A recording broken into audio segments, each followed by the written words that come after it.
কিসেতে? জীবনে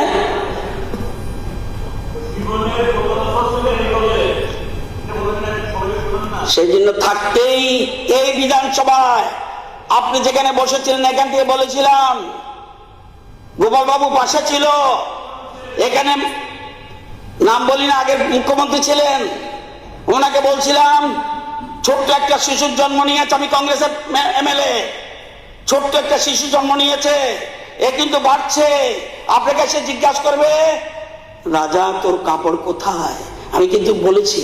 এবং তাদেরকে বলেছি খবরদার তৃণমূলে যাবে না, ফিনিশ হয়ে যাবে, যদি যাও সময় থাকতে থাকতে বিজেপি চলে যাও।